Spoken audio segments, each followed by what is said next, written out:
बायट Savart's law देखेंगे, scalar form में भी, वेक्टर फॉर्म में भी, और साथ के साथ डायरेक्शन निकालना भी सीखेंगे।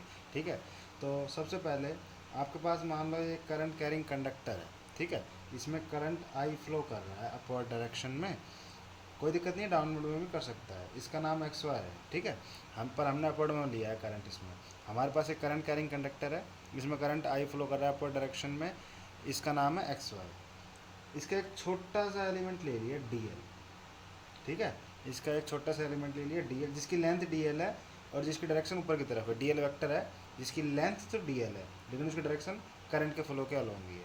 तो बायट सावर्ट्स लो कहता है कि यार अगर आपके पास एक करंट कैरिंग कंडक्टर है तो उसके छोटे से एलिमेंट की वजह से कितना मैग्नेटिक फील्ड होगा एक पॉइंट पर, वो निकाल के देता है ये। मतलब एक करंट कैरिंग कंडक्टर है, आपके पास एक करंट कैरिंग वायर है, एक वायर जिसमें करंट फ्लो कर रहा है, उसके छोटे से टुकड़े की वजह से किसी एक पॉइंट पर मैग्नेटिक फील्ड कितनी होगी वो निकाल के देता है बायट सावर्ट लॉ। ठीक है, जैसे मान लो एक पॉइंट पी है।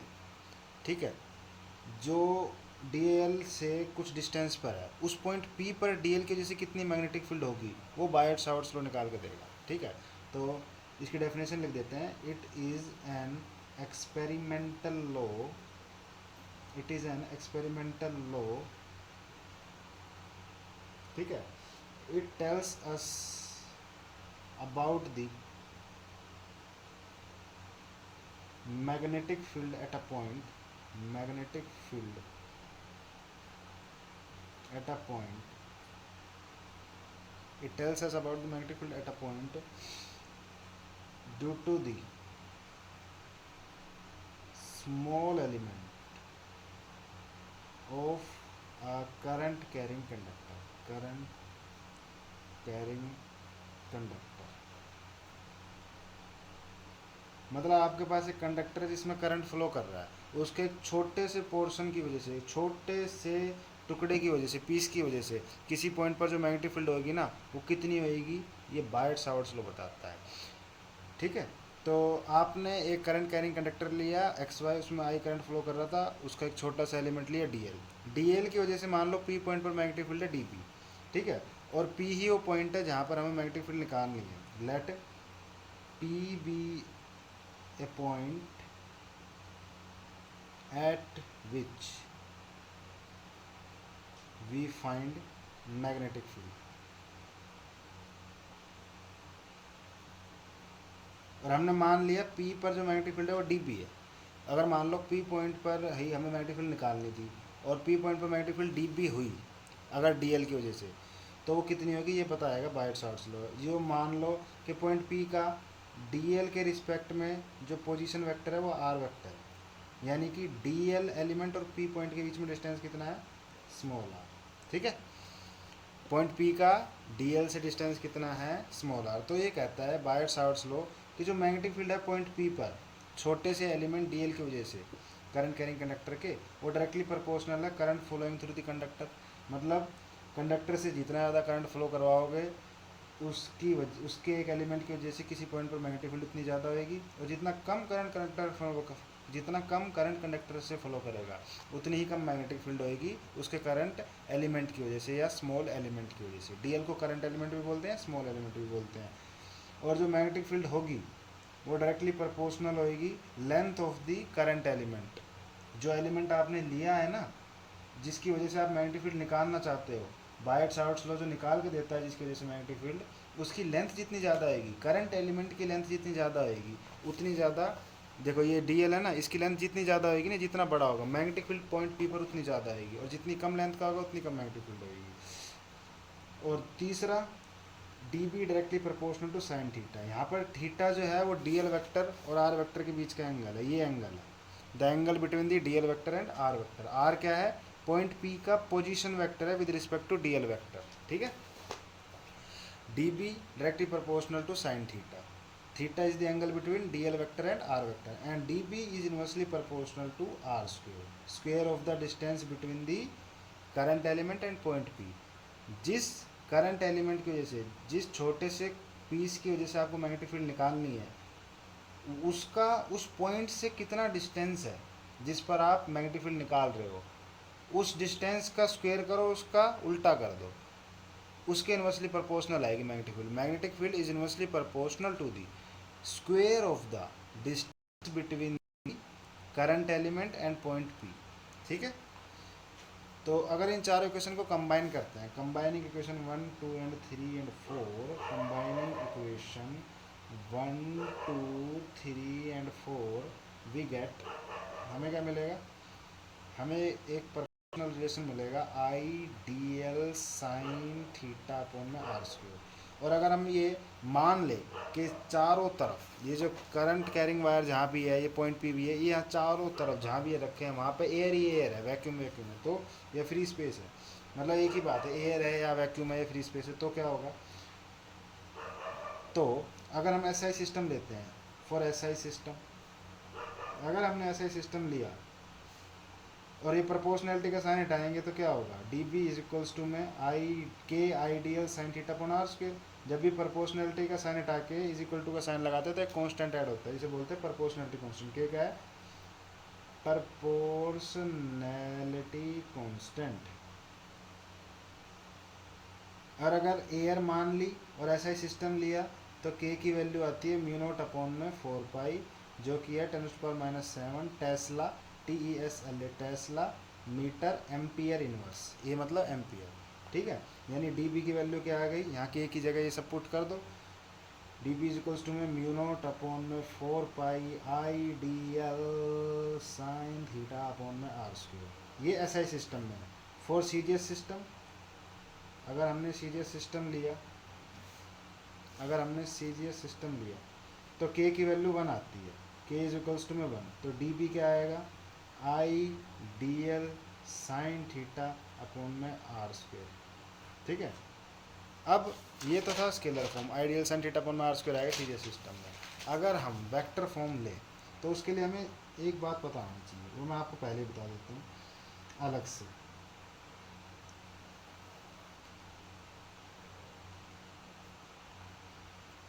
ये क्या है, खोपचा। जब भी मुझे कोई बात अलग से बतानी होगी तो मैं आपको खोपचे में बताऊंगा। ठीक है, तो पेपर मत लिया ना, खोपचा मतलब मेरा स्टाइल है बताने का। दो वेक्टर है मान लो आपके पास, ए वेक्टर और बी वेक्टर, ऐसा कुछ है, ए वेक्टर है, ये बी वेक्टर है, इन दोनों के बीच में एंगल है थीटा। ए वेक्टर का मैग्नीट्यूड है ए, बी वेक्टर का मैग्नीट्यूड है बी। मतलब ए वेक्टर की लेंथ जो है ना, ये लेंथ, ये ए है, 10 15 जो भी है उसको ए नाम दे दिया। बी वेक्टर की जो लेंथ है ना, ये लेंथ जो है ये बी है। ठीक है, तो ए वेक्टर और बी वेक्टर का जो क्रॉस प्रोडक्ट होगा इसे बोलते हैं cross product of two vector. इसे लिखते हैं A vector cross B vector is equals to में पहले वेक्टर का मैग्नीट्यूड दूसरा वेक्टर का मैग्नीट्यूड इनटू में साइन थीटा। मतलब दो वेक्टर का जो क्रॉस प्रोडक्ट होता है, कौन सा प्रोडक्ट, क्रॉस प्रोडक्ट, वो क्या होता है, वो होता है पहले वेक्टर का मैग्नीट्यूड दूसरे वेक्टर का मैग्नीट्यूड और ए बी साइन थीटा, ये होता है। ठीक है, तो अब क्या होगा, कुछ नहीं, सिंपली आपको अब क्या करना है, यहाँ पे ये बात आपको पता लग गई कि ए का मैग्नीट्यूड बी का मैग्नीट्यूड साइन थीटा का आप लिख सकते हो ए वेक्टर क्रॉस बी वेक्टर, इसको ये लिख सकते हो और इसको ये लिख सकते हो। तो वेक्टर फॉर्म के लिए इन वेक्टर फॉर्म बिल्कुल सिंपल है, आपको पहले स्केलर फॉर्म लिख लो, D B is equals to में क्या है, म्यू नॉट अपॉन में 4 pi I D L sine theta upon में आर स्क्वायर। वेक्टर फॉर्म के लिए यहाँ भी वेक्टर होना चाहिए, यहाँ भी वेक्टर, यहाँ वेक्टर लगाना बिल्कुल सिंपल है, यहाँ पे सिर्फ आपको एरो लगाना है। वहाँ वेक्टर लगाने के लिए आपको थोड़ी सी मेहनत करनी है, वो मेहनत क्या है, आई D L sine theta upon में आर स्क्वायर। ऊपर और नीचे आर से मल्टीप्लाई कर दो, ऊपर नीचे किससे मल्टीप्लाई कर दो, आर से। ठीक है, कर दी, यानी आर से मल्टीप्लाई और आर से डिवाइड, कुछ भी समझ लो, म्यू नॉट अपॉन में 4 पाई आई। अब ये देखो आप ध्यान से, नीचे तो आ गया R cube, R square into में R cube base M power है, ऊपर देखो डी एल है आर है साइन थीटा, तो इसको मैं ऐसे नहीं लिख सकता, D L vector cross R vector. ये क्या होगा, D L vector cross R vector क्या होगा यार, डी एल का मैग्नीट्यूड आर का मैग्नीट्यूड साइन थीटा, यही है, डी एल का मैग्नीट्यूड आर का मैग्नीट्यूड साइन थीटा, बस खत्म।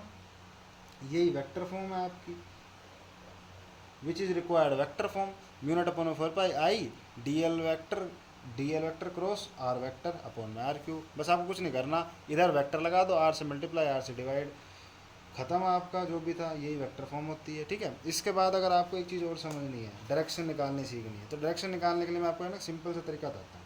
मैं अप्लाई करके दिखा देता हूँ आपको, एक्स वाई। ठीक है, ये मान लो करंट ऊपर फ्लो कर रहा है, पॉइंट पी यहाँ पे। अब आपको मैग्नेटिक फील्ड की डायरेक्शन निकालनी है, किस तरफ होगी प्रैक्टिकली। तो आप कुछ मत करो, करंट की डायरेक्शन में अपना थंब रखो, और सारी की सारी राइट हैंड लेना। राइट हैंड में आपको करंट की डायरेक्शन में आपको थंब रखना है, और सारी की सारी फिंगर पी पॉइंट की तरफ ले जाओ, उस पॉइंट पे ले जाओ जहाँ पर मैग्नेटिक फील्ड निकालनी है। ठीक है, अभी जो हथेली की डायरेक्शन होगी ना, इसकी डायरेक्शन, जो आपकी पाम है इसकी जो डायरेक्शन, वो मैग्नेटिक फील्ड देगी। अब ये हथेली की डायरेक्शन नीचे की तरफ है, तो मैग्नेटिक फील्ड अंदर की तरफ होगी, ऐसे परपेंडिकुलर होगी, नीचे की तरफ होगी, perpendicular to the plane of paper ऐसे होगी, और इनवर्ड होगी।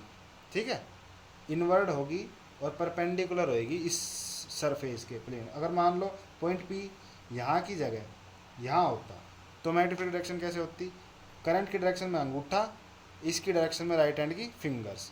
मैग्नेटिक फील्ड पाम बाहर की तरफ है ना, तो मैग्नेटिक फील्ड ऐसे आउटवर्ड होगी बाहर की तरफ, यानी ऐसे बाहर की तरफ होगी मैग्नेटिक फील्ड। ठीक है, perpendicular to the plane of paper, मतलब इस सरफेस के परपेंडिकुलर है, और बाहर की तरफ है, आउटवर्ड है, ऊपर की तरफ है, या अपवर्ड बोलो और डाउनवर्ड बोलो। ठीक है, और मान लो करंट की डायरेक्शन चेंज करा, अभी तो हमने पॉइंट पी की डायरेक्शन चेंज किया, करंट मान लो नीचे की तरफ आ रहा है, तो अब कहाँ आएगी, करंट की डायरेक्शन में अपना राइट हैंड का अंगूठा रखो, रखा ऐसे रखो, और फिर अपना आप राइट हैंड की फिंगर्स उस पॉइंट की तरफ ले जाओ जहाँ पर आपका पॉइंट पी है, फिंगर्स उसी डायरेक्शन में है।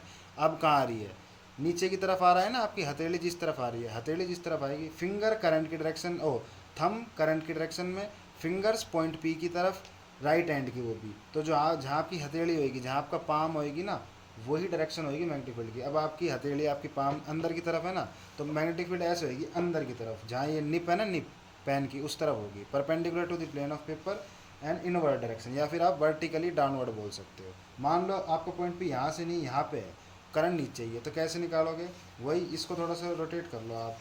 ठीक है, मैग्नेटिक फील्ड ऐसे लिखना पड़ेगा अब आपको। ठीक है, जस्ट एक मिनट रुको, मैंने उल्टा कर लिया है नोटबुक का। देखो ये मेरा राइट हैंड है, इस तरफ आप घुमा लेना नोटबुक, देखो नोटबुक ऐसे थे ना, तो इसको ऐसे कर लेना। ठीक है, उल्टा, करंट की डायरेक्शन में आपका थंब, फिंगर्स इस तरफ पॉइंट पी की तरफ, अब बाहर की तरफ आ रही है मेरी हथेली, मेरी पाम, तो perpendicular to the plane of paper और आउटवर्ड। ठीक है, मतलब ऐसे बिल्कुल सीधी होएगी, यानी मैं वर्टिकली अपवर्ड बोल सकता हूँ मैग्नेटिक फील्ड डायरेक्शन। तो बस आपको दो चीज़ें करनी है, अंगूठा आपका करंट की डायरेक्शन में होना चाहिए राइट हैंड का, और उंगलियां राइट हैंड की सारी उस पॉइंट की तरफ होनी चाहिए, उस पॉइंट पे होनी चाहिए जहाँ पर आपको मैग्नेटिक फील्ड निकालनी है। फिर जो आपकी पाम की डायरेक्शन होगी ना, हथेली की डायरेक्शन, अगर वो अंदर की तरफ आई, अगर वो छुप रही है, दिख नहीं रही है आपको, तो अंदर होएगी, वर्टिकली डाउनवर्ड होएगी मैग्नेटिक फील्ड, और बाहर की तरफ दिख रही है तो वर्टिकली अपवर्ड होएगी। दो ही डायरेक्शन है, वर्टिकली अपवर्ड और वर्टिकली इनवर्ड। तो ये बायर सावर्ट्स लॉ का सब कुछ था। इसके बाद मैं बायर सावर्ट्स लॉ की एप्लीकेशन लाऊंगा, और आई होप आपको ये वीडियो बहुत अच्छी लगी होगी। वेक्टर फॉर्म निकालना बिल्कुल सिंपल तरीके से सिखाया मैंने। अच्छी लगी तो लाइक करना, शेयर करना, चैनल को सब्सक्राइब करना, और मिलते हैं नेक्स्ट वीडियो में। तब तक के लिए bye bye, tata, see you.